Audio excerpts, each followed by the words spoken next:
Matamgi Manipuri Wari channel asibu tabiriba khwai pumnamakpu taramnok jari ngasi muglobirasi Tingkhanggi Leirang 108 subatangka Rasi de thong da nga tharaga uirambadu laizana thong hangdokpaduda chepleina tuthakre laizasu khangpre khangi ma laizana ima haibaduda rasidu afinga faigum phukhogalai Matam chuppada kiraga talaizaba rasidu ngasidi masamana ifafa kana leitraba chakni finibi amagumna leirambaduda laizasu nungaitana ma Rasidu makhut ani lonaraduna kapli hairai Laiza imagi changjafam leitre yumdasu mi kanamta lehaude gate solo lami ai moida leigena chatpadi nati imungdugi mi amatang leiramlabadi khallaga chatlubani adubu upai leiti ahingduda khongna laklaga security da hainaba yaba hainaraga gate hanghalibani adubu aina langjaruba iralduna thong hangdo haiba fobo ngamdi mapansida ahing lelibani laizadi minungsi chawbini migi awaba uba yade mana henjili mamangda rasi namabu tawkiba mayamdu ngasi rasigi sakfamsi ubada pungkaw kawkre rasigi makhut ani duda pairaga ima laiza imagi changjafam leitre noi imabu amuktani ngakpiyu kaidawrage hojik aina migi mayumda kari hairaga leirugani ima adumaina haigano kaidawbagi migi mayumda leidoino asuk chawba yum leirisidi babana ngahak sawningbagi phangangang bwani se changlo law Rasidu laizagi makhuttu mana paishilaga mamang thakta aina tawkiba mayamduna langjakiba iral mayamduna mapung pharaba ngakpifam thoktrabani aina ichagi takhanba migi macha nuksiba ngamdaba mibu hanthana yengba ngahaki arang arakta lupkiduna imaubusu yamna otpikre Ima Laizana pakhatna laukhibaduda Ritasu fingna chenthorei laizaga rasiga wari sanaraga leirambadu ubada Ritasu ngakchanana Madam Rasidu chap amuk lepi Rita aise iralna mapot pharabini ai sikrabasu yarabani adubu lemhauriba punsi matek kharasidi icha imauga nungsi chanana leiminaningi Nakoi sarna ibutan thoklabasu noina mukta kanbiyu ko Rasina mamangda tawkriba mayamduga Rasina kapsin lauksinaraga tawribadu Ritadi nungsidabana lori Nando na ngarang haikiba waduga Rasigi paukhum pide nontharaga lei Ritana wahi ama phaba haidabaduda laizana kumlai Lawi ma imungda changse baba hoido ai fazana hainagi Laiza Henbanasu mama ibu yamna sauramgani ko Ma miyoibe khoise landaba ngamdaba mi leite imasu imagi iral yazaduna lan kraizari lale haina changjarapa midi ngakpigadabani ai samaksu imada lan kiba yamle Rasidu ingangakna laizade yenglai Ritasu yenglai laizasu makut ani dulonaraga Imana gyan taraknaba honabada aisu Dahoidaba thabak khara tawkre imabu nungsidabagi tawkiba nate imagi wakhalda chumthokningbagi tawkibani namaubu ngakpiyu ima Laizadu rasigi makhong sokna khurumi rasidu ingangai Nate laiza imau landi imana lanba ngaktani imabu ikaiba piranu se hogalo se Wahi si hairaga laizabu chingkhatpi laiza sumapidu fatfat taithoklaga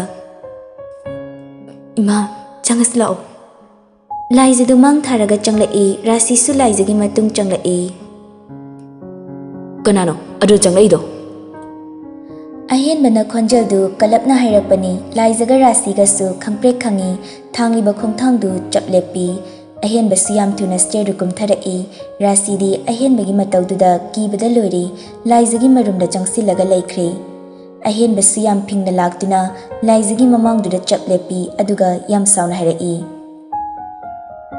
Itema hando hingchabido mong sampari inge Henba kaino nangna haridubo imada dumaina haiba phate Mawa mapuroi ba phabu ngauhan bangam bi babu aigi ma nati ai nang bu masakhangdi hai hai lin kharo tat tawunu nang na onjin chikpadagi haujikti fajari ne pumna mak lekha tari dana pumna mak ki hawrakhamdi nangni nangna da chawbu inthoktuna thambagi kaisu leitaba mina imung se khudum chankredana adura lanjadaba sarga nangni imung sida khong thangjilakliba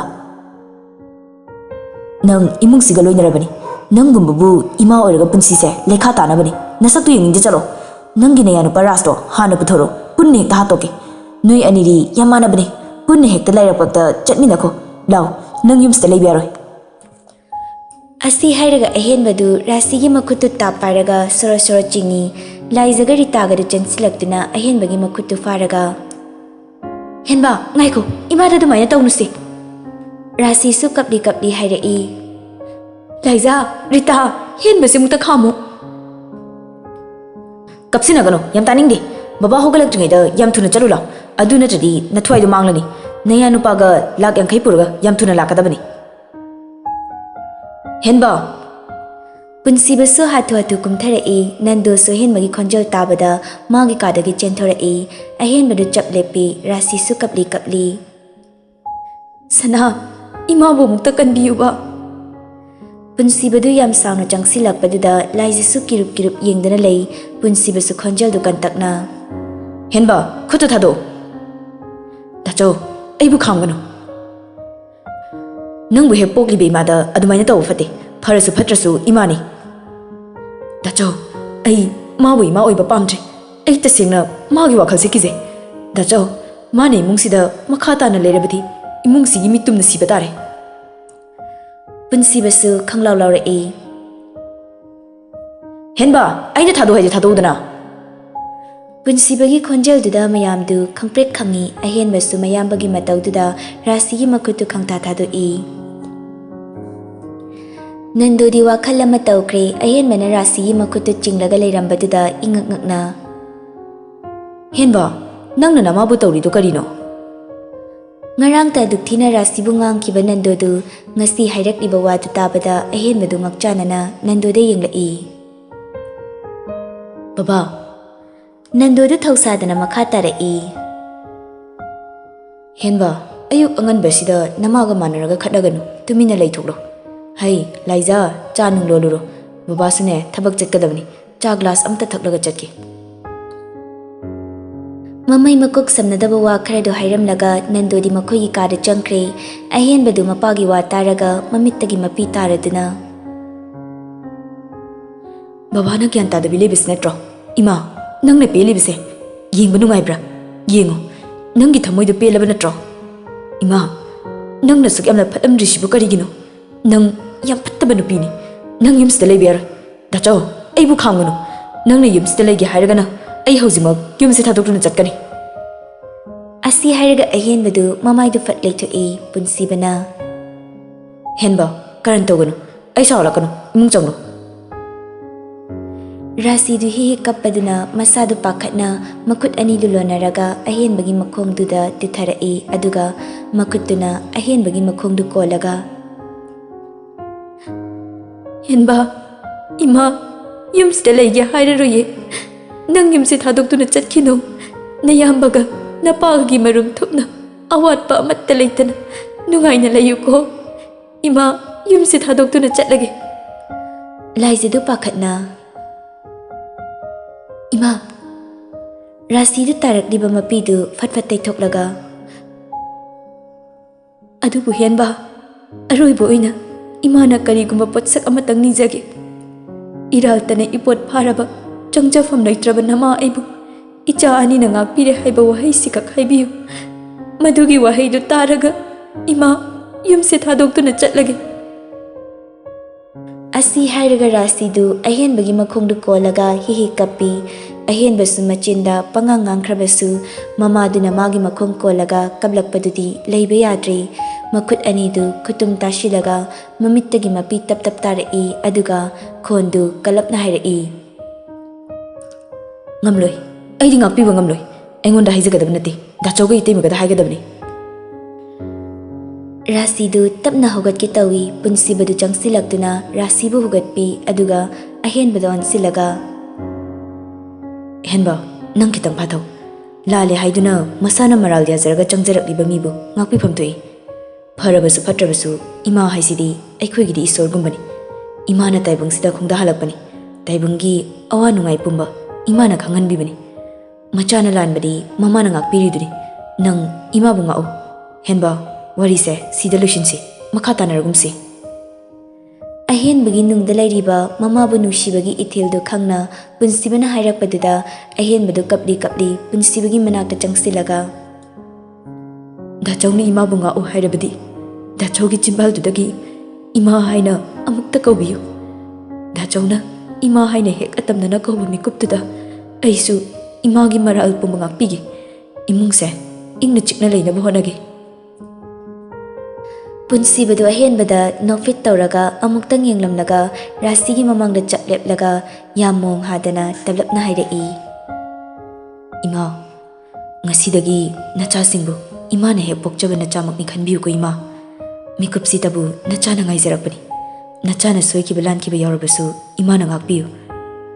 Matam kuina mamagi minungsi phangdaba nachaibu imagi minungsidana yamsinbiduna thambiyu ko. Asi hairaga punsibadu rasida khurumge tawi rasidu punsibagi lengjum aniduda tap pharaga kapli hairai. Imagi sana ichadi imagi phizigi manine imagi atangmani imagi sana de. Asi hairaga rasidu punsibabu khangkon konsili punsibasu mapitana kapi ahenba sangshilakduna mama macha makoi ahum konsinaraga kapminai. Nandodu washroom changluraga thorakpani mayam konsinaraga leirambaduda ingangakna. Karino mu kapminaramnisna? Hai, Rasi, nanga sanaga konsinaraga kapminaramnisibu kaigino? Nati, namasi gyan tarabro haiba? Ahumdu fatfat thadoknai. Rasidu Nandogi manakta changsilaktuna Nandogi makong sokna khurumlaga. Mui baba, aibu ngakpiyu ko, ai yamna laankre. Karino ngasisibo ichasa namasi gyanem taini he. Punsibanu mapada nungaitana yenglaga ima henba baba se amukta yengthokse aigi pana asumna leibase ai yengba ngamdi. Hoi dacho ashumna mayamdu sasat losinaduna Nandobu rasina mahai thajinkiba maibidugi mayumda chattuna yenglure. Nung nini changna lai khurumi Nandodu amuk gyan tarakpada rasibu thina ngangi adubu macha anina mapabu themjinbi. Ashumna matam khara haukre rasisu wakal takre. Punsibaga ahenbaga chap manana minungshi thamkre. Laijasu macha ningolgumna luna tawkre. Isai tamba chatpa khotpa rasiga chatminare adubu hanagum thadoktre security matik chana loinaraga chathali. Punsibasu Bangalore daga changdre rasbu kanna thiba laknari tha makhai muk haujinkre hauji phaba rasti mari makhong amata khangba ngamde. Maraksida Angel gi karmasu loishinkre ahenbadu yumdagi mapan thau haibasu yade. Angel gi wakhalna chaba thakpa chang naide machi ungduna leiba haurakhi. Nungthillamani laizadu chakap ama puraga ahenbagi kada changlai.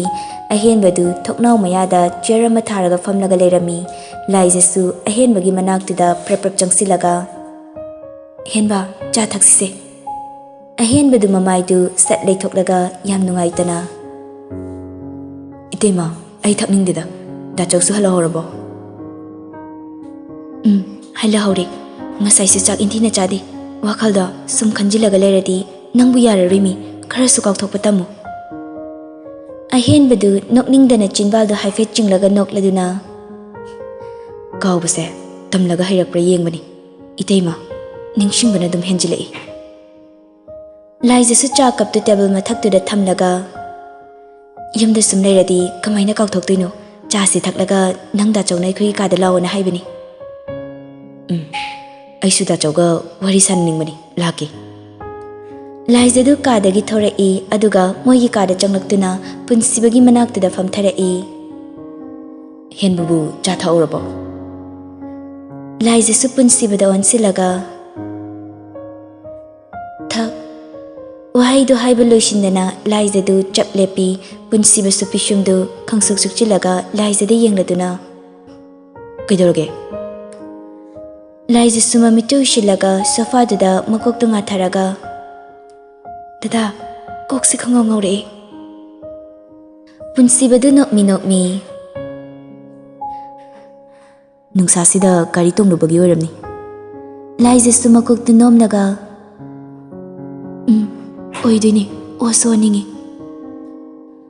ꯗꯥꯆꯣ ꯑꯩ ꯆꯪꯂꯛꯀꯦ. ꯑꯍꯦꯟꯕꯗꯨ ꯅꯣꯛꯃꯤ ꯅꯣꯛꯃꯤ ꯆꯪꯂꯛꯏ. ꯄꯨꯟꯁꯤꯕꯗꯨ ꯈꯤꯇꯪ ꯆꯠꯊꯣꯛꯂꯒ ꯐꯝꯃꯤ. ꯅꯪꯕꯨ ꯆꯥ ꯊꯛꯂꯕꯣ? ꯑꯍꯦꯟꯕꯗꯨ single ꯁꯣꯐꯥꯗꯨꯗ ꯇꯞꯅ ꯐꯝꯊꯔꯒ ꯊꯛꯂꯤ. ꯍꯦꯟꯕ ꯑꯩ ꯕꯦꯡꯒ꯭ꯂꯣꯔꯗ ꯆꯪꯗꯕ ꯌꯥꯗ꯭ꯔꯦ. ꯅꯇꯩꯃꯒꯤ ꯏꯁꯩꯁꯨ ꯔꯦꯀꯣꯔꯗ ꯇꯧꯒꯗꯕ ꯀꯨꯏꯗ꯭ꯔꯕꯅꯤ. ꯅꯪꯅ ꯈꯔ ꯆꯦꯟꯊꯣꯛ ꯆꯦꯟꯁꯤꯟ ꯇꯧꯗꯕ ꯌꯥꯔꯣꯏꯗꯧꯔꯤ. ꯗꯥꯆꯣ ꯕꯦꯡꯒ꯭ꯂꯣꯔꯗꯨ ꯑꯩ ꯑꯣꯏꯅ ꯆꯪꯂꯒꯦ. ꯌꯨꯝꯗ ꯂꯩꯕꯁꯦ ꯎꯔꯨ ꯈꯨꯗꯤꯡ ꯃꯥꯒꯤ ꯈꯨꯠꯐꯝ ꯉꯥꯛꯇꯅꯤ. ꯃꯥꯕꯨ ꯀꯥꯎꯊꯣꯛꯄ ꯉꯝꯗ꯭ꯔꯦ. ꯋꯥꯈꯜꯁꯦ ꯄꯣꯊꯥꯐꯝ ꯈꯪꯗ꯭ꯔꯦ. ꯑꯩ ꯌꯥꯝꯅ ꯋꯥꯔꯦ ꯗꯥꯆꯣ. ꯑꯩ ꯌꯨꯝꯗ ꯂꯩꯅꯤꯡꯗ꯭ꯔꯦ. ꯕꯦꯡꯒ꯭ꯂꯣꯔꯗ ꯑꯣꯏꯅ ꯂꯩꯔꯨꯔꯒꯦ. ꯄꯨꯟꯁꯤ ꯆꯨꯞꯄ ꯕꯦꯡꯒ꯭ꯂꯣꯔꯗ ꯁꯨꯝ ꯂꯩꯈ꯭ꯔꯣ ꯍꯥꯏꯔꯕꯁꯨ ꯑꯩ ꯂꯩꯈ꯭ꯔꯒꯦ. ꯍꯦꯟꯕ